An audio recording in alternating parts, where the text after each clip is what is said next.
Our planning company's office is in the heart of a bustling metropolitan city, filled with the buzz of activity that matches the rhythm of my busy days.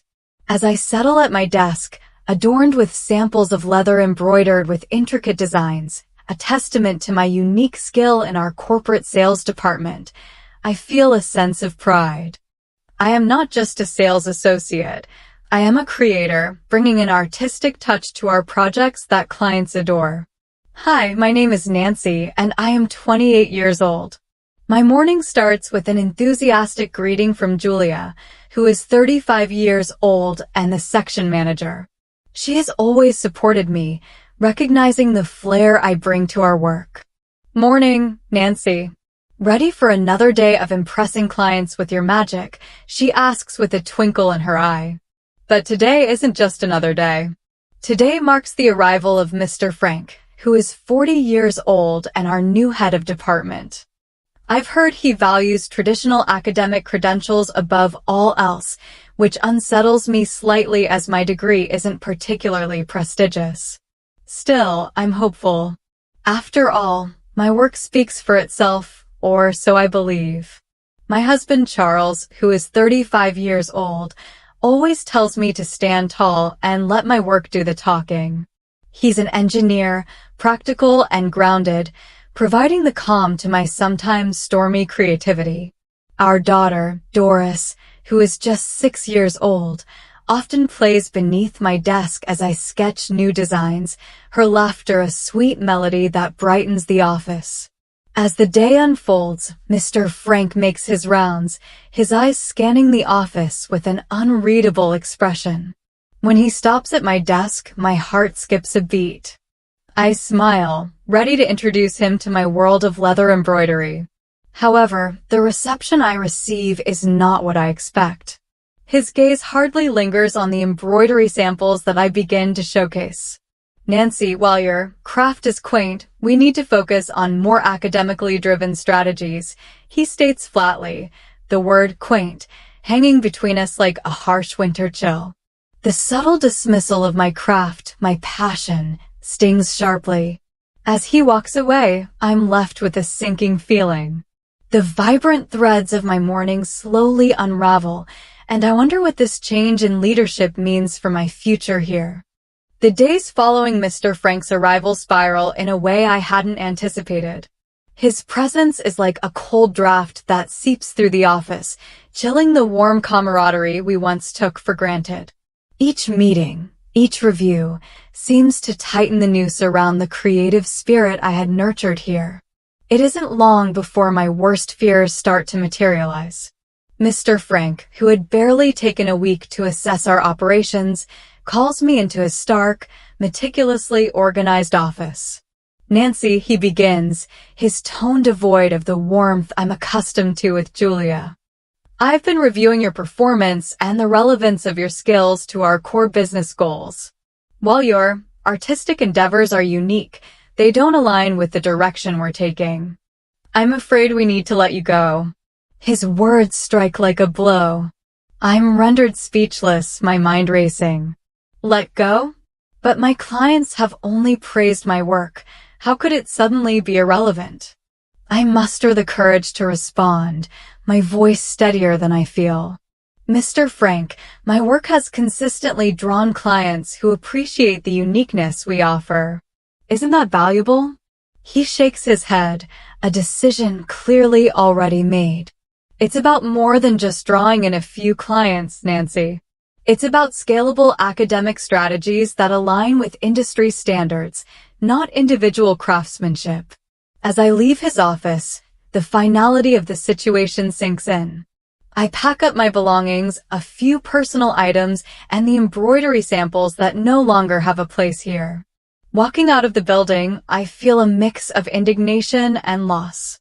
The threads of my career, once woven so tightly into the fabric of this company, now lay loose and disconnected.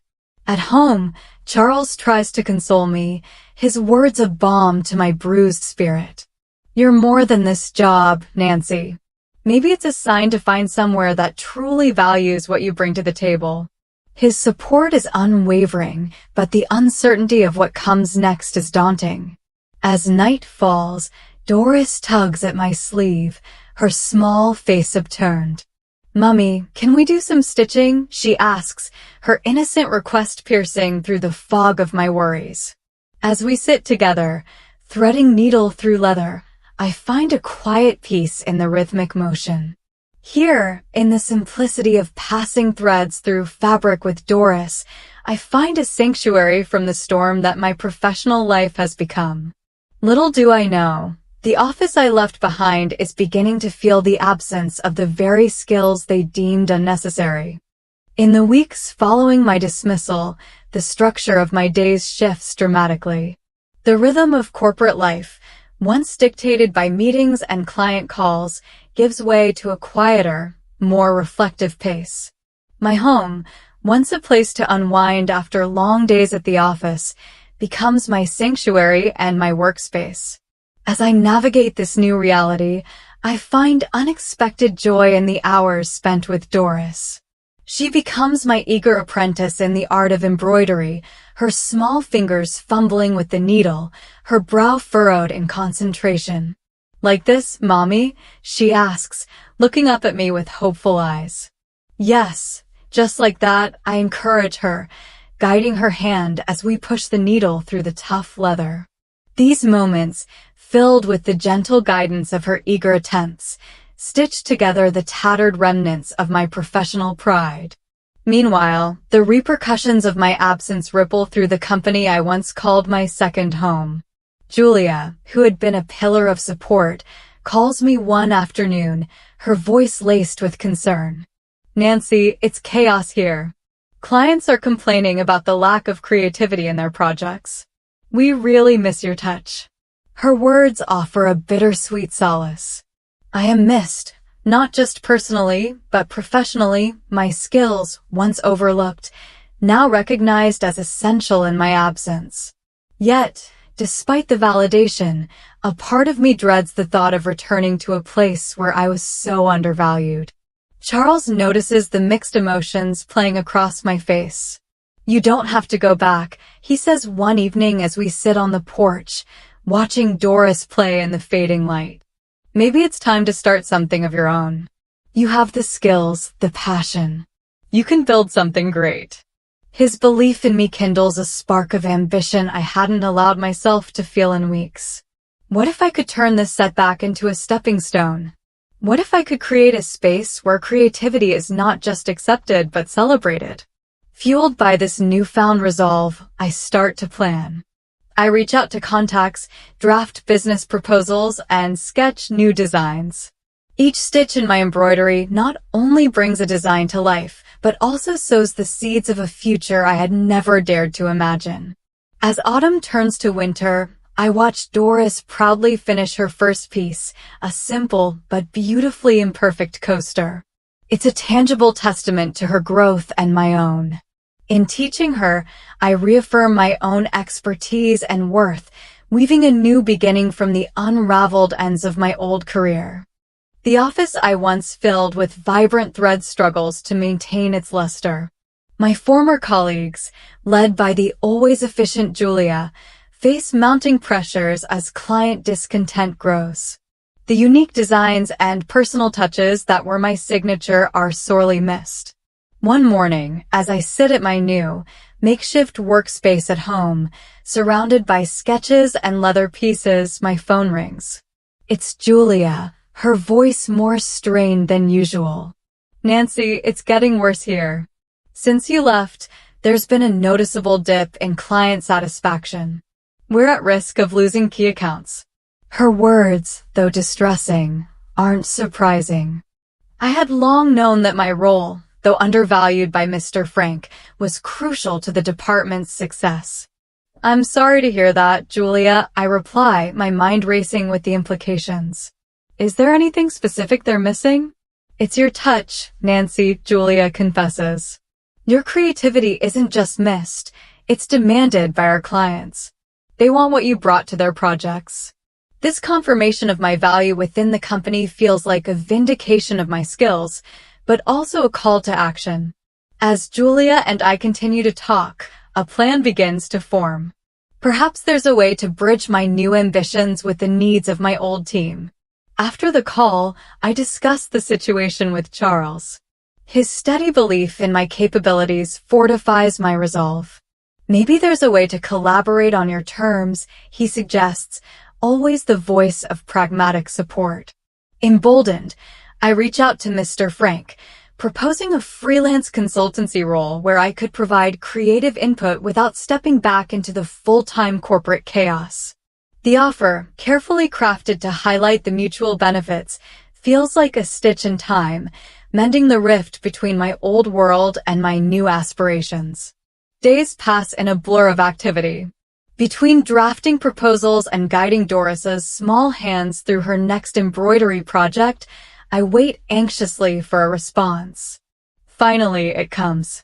Mr. Frank agrees to a meeting to discuss the details. As I prepare for the meeting, I am not the same person who was dismissed months ago. I am a businesswoman, an artist, and a mentor. I am ready to negotiate on my terms, to weave my skills into a new pattern of collaboration that respects my contributions and boundaries.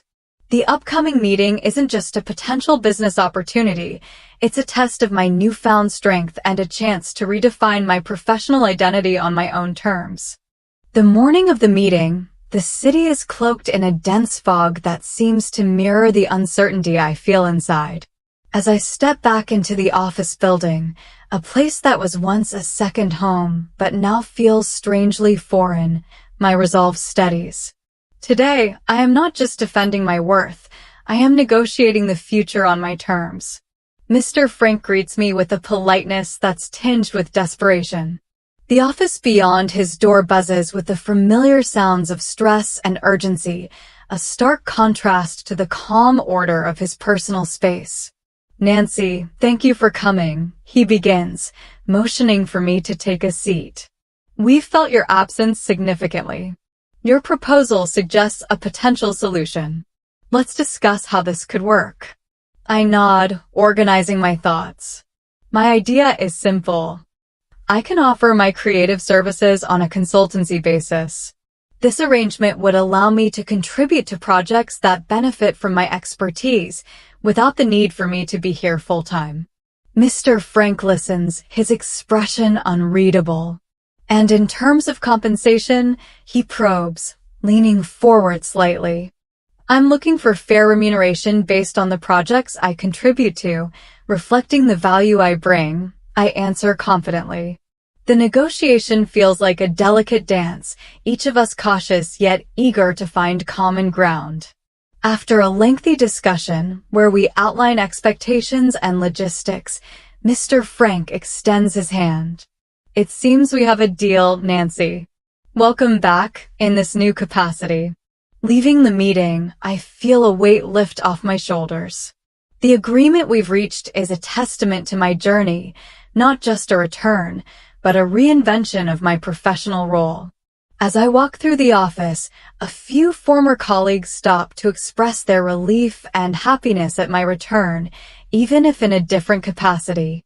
This new role as a consultant offers me the balance I sought between my professional expertise and personal life.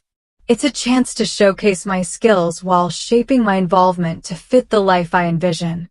Back home, Doris rushes to greet me, her latest embroidery project in hand. Look, Mommy, I'm almost done with this one, she beams, showing off her increasingly steady stitches. Just like us, sweetie, I say, hugging her close. Always creating something beautiful, no matter how tough it gets.